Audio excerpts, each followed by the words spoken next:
Hello everyone. आज का topic है नामवर सिंह की आलोचनात्मक दृष्टि पर प्रकाश डालें।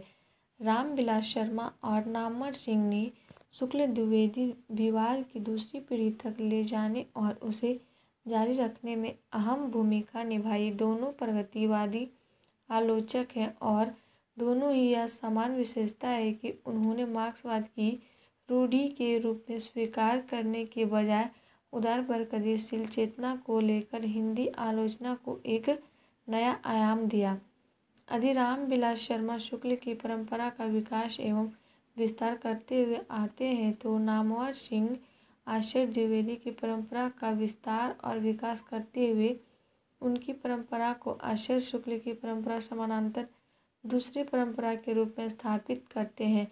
नामवर सिंह को इस बात का श्रेय जाता है कि उन्होंने आलोचना को वाद और विवाद के स्तर से बाहर निकालते हुए संवाद का रूप दिया और हिंदी आलोचना की वाचिक परंपरा की भी स्थापना की। नामवर सिंह की प्रगतिशील चेतना का प्रमाण यह है कि जहां अन्य प्रगतिवादी आलोचकों ने पढ़ने प्रसंग को शर्म या संदेह की नज़रों से देखा है, वहीं नामवर सिंह का मानना है कि सिर्फ स्त्री पुरुष के पढ़ने पर आधारित होने से कोई रचना बुरी नहीं हो जाती, बल्कि देखना यह चाहिए कि उसका जीवन से संबंध जुड़ता है या नहीं। नामवर सिंह को आलोचना यात्रा की शुरुआत हिंदी के विकास में अपभ्रंश का योगदान से ही होती है, जो न केवल भाषाई विकास की ऐतिहासिक प्रक्रिया का उद्घाटन करती है और इस कर्म में व्याकरणिक वैशिष्ट्य को रेखांकित करती है, वरन अपभ्रंश साहित्य के परिचय के साथ साथ उसके सौंदर्य पक्ष का उद्घाटन भी किया गया है। पृथ्वीराज रासो के परिचयात्मक आलेख नामवर सिंह की आलोचकीय क्षमता और शोधपरक दृष्टि से हमारा साक्षात्कार करवाते हैं। साथ ही पहली बार उनके यहाँ प्रगतिवादी आलोचना की झलक यहीं पर मिलती है।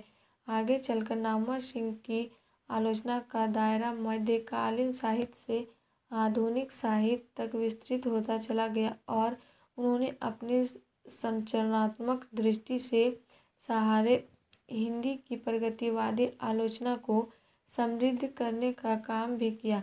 यह उनकी प्रगतिशील अंतर्दृष्टि का ही है कि वे छायावाद कविता की अनुभूतिशीलता और आत्मप्रकटता के बावजूद उस पर समग्रता में विचार करते हुए उसके परिवर्तनशील स्वरूप की पहचान करते हैं और कहते हैं कि छायावाद उस सांस्कृतिक जागरण की काव्यात्मक अभिव्यक्ति है जो एक और विदेशी पराधीनता से मुक्ति चाहता है तो दूसरी और पुरानी रूढ़ियों से। वे ना तो छायावाद को स्थूल के खिलाफ सूक्ष्म का विद्रोह मानते हैं और ना ही उस पर पलायनवाद के आरोप को स्वीकार करते हुए उसे युग निरपेक्ष मानते हैं।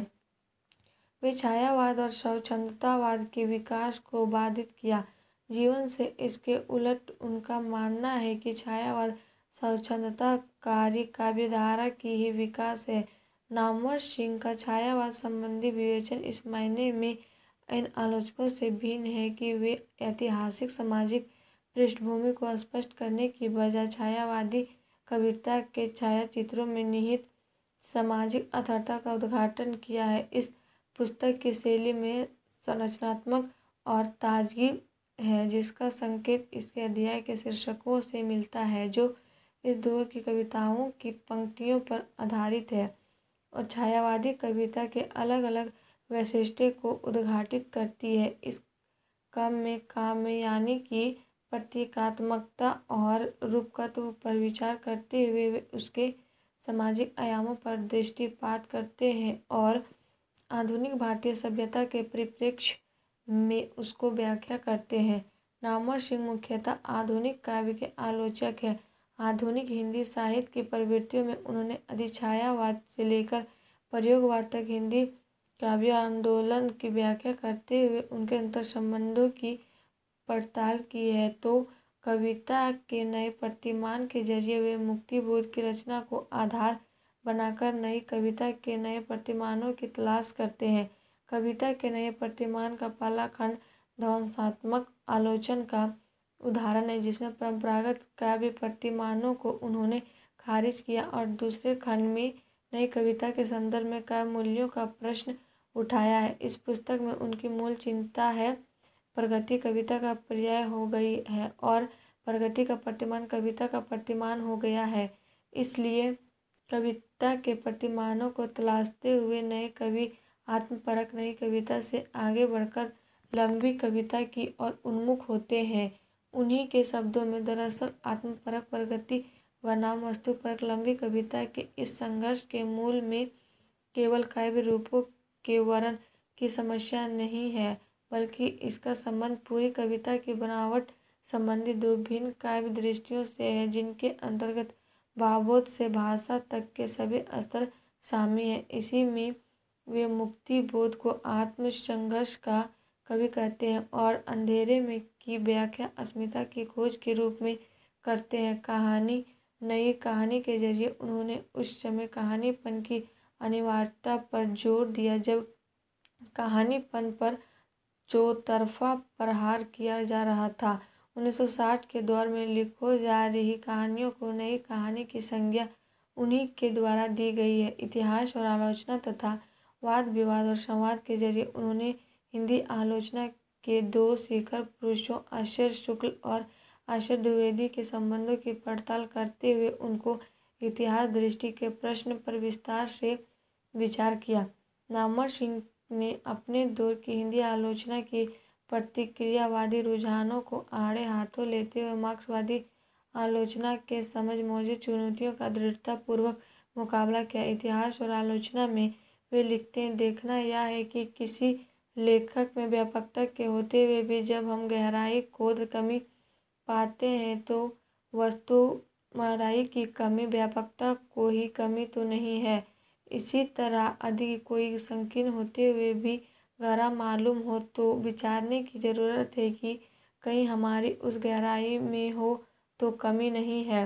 लंबे समय से आलोचना के क्षेत्र में निरंतर सक्रियता के बावजूद पिछले वर्षों के दौरान नामवर सिंह की कोई आलोचनात्मक रचना प्रकाशित नहीं हुई। उनकी आलोचकीय सक्रियता सेमिनारों और काउंसों तक सीमित होती चली गई, जिसके कारण उन्हें वाचिक परंपरा का आलोचक कहा जाने लगा। लेकिन हाल में आशिष त्रिपाठी के प्रयासों से उनको बाद रचनाएं आई, जिनमें दो महत्वपूर्ण हैं, कविता की जमीन और जमीन की कविता तथा प्रेमचंद और भारतीय समाज कविता की जमीन। लगभग 5 दशकों की विस्तृत अवधि में लिखे गए कविता केंद्रित निबंधों का संकलन है। यह पुस्तक प्रगतिशील और नई कविता पर केंद्रित है। इसमें नागार्जुन और शमशेर पर शामिल निबंध कविता के नए प्रतिमान का विस्तार भी है और स्पष्टीकरण भी है। जहाँ कविता के नए प्रतिमान के केंद्र में मुक्तिबोध मौजूद है, वहीं कविता की जमीन के केंद्र में नागार्जुन और त्रिलोचन। इसी में शामिल एक निबंध भारत भारती और राष्ट्रीय नवनागरण में भारत भारती और रचना प्रक्रिया से गुजरते हुए नामवर सिंह ने एक और इसे गुप्तजी के बजाय सामूहिक रचनात्मक प्रयास का परिणाम माना है और यह बतलाया है कि किस प्रकार गुप्तजी की मित्र मंडली के दबाव ने भारत भारती की काव्य चेतना के स्वरूप निर्धारण में अहम भूमिका निभाई, तो दूसरी ओर इसकी खंडित राष्ट्रीयता और खंडित अस्मिता की ओर भी ध्यान आकृष्ट कराते हुए बतलाया कि किस प्रकार इसमें हिंदू पुनरुत्थानवाद की गंध मिलती है। प्राचीन के प्रति आलोच्य दृष्टि का अभाव भविष्य निरूपण का प्रयत्न नहीं, हम के दायरे में मध्यकालीन गौरव के साथ साथ दक्षिण भारतीय गौरव का समाहित न हो पाना आदि नामवर जी की दृष्टि में भारत भारती की सीमाएं हैं। प्रेमचंद और भारतीय समाज प्रेमचंद पर इनके व्याख्यानों और लेखों का संकलन है। वे प्रेमचंद को पहला प्रगतिशील कथाकार की संज्ञा देते हुए कहते हैं, हिंदी साहित्य के बड़े रचनाकारों में कबीर अपने दौर में जो भूमिका अदा कर रहे थे, उसी का विकास 500 वर्ष बाद प्रेमचंद ने किया। प्रेमचंद एक लंबी परंपरा को आगे ही नहीं बढ़ा रहे थे, बल्कि उन्होंने 20वीं शताब्दी की भाषा में विकास भी किया। गोदान को फिर से पढ़ते हुए निबंध में नामवर सिंह ने जैनेन्द्र और निर्मल वर्मा से लेकर विजय देवनारायण शाही और रामविलास शर्मा तक को आड़े हाथों लेते हुए मुक्तिबोध से सहमति जाहिर की और कहा कि गोदान पूरे ग्रामीण समाज के आपसी संबंधों के बिखरने की पीड़ा है। नामवर जी का इशारा संयुक्त परिवार के विघटन की और के राम विलास शर्मा के इस कथन अधि मेहता का दिमाग और होरी का व्यक्तित्व दोनों को मिलाकर देखा जाए तो जो व्यक्तित्व बनेगा वह प्रेमचंद से बहुत कुछ मिलता जुलता होगा। पर नामवर सिंह को प्रतिक्रिया है वे आग और पानी को मिलाने जैसा है। वे मेहता के विचार पर पुनर्विचार की और संकेत करते हैं। गोदान के अंत का हवाला देते हुए कहते हैं एक और वह कहता है कौन कहता है वह जीवन संग्राम में हारा और दूसरी और कहता है वह प्राशस्त हुआ। गोदान का जो ट्रेजिक विजन है उसकी यह द्वंद्वात्मकता है। गहरे उतरकर देखें तो यही गोदान का बड़कपन है और यही उसके कालजयी होने का प्रमाण है। नामवर सिंह की आलोचना दृष्टि की सीमाएं उन जगहों पर उजागर होने लगती है जब आचार्य द्विवेदी के प्रति आग्रह पूर्वाग्रह का रूप लेने लगता है और यह गुरु के प्रति अंधश्रद्धा का रूप धारण करते हुए आचार्य शुक्ल के अन्य विरोध में बदल जाता है। वे यह लक्षित नहीं कर पाते कि आचार्य द्विवेदी आचार्य शुक्ल की ही परंपरा का विकास एवं विस्तार करते हुए आते हैं और इस क्रम में हिंदी आलोचना की मानवतावादी धारा निर्मित होती है। यह सीमा उनको पुस्तक दूसरी परंपरा की खोज में विशेष रूप में उन जगहों पर उभरकर सामने आती है जब वे भक्ति आंदोलन के उद्भव और कवोर पर विचार कर रहे होते हैं।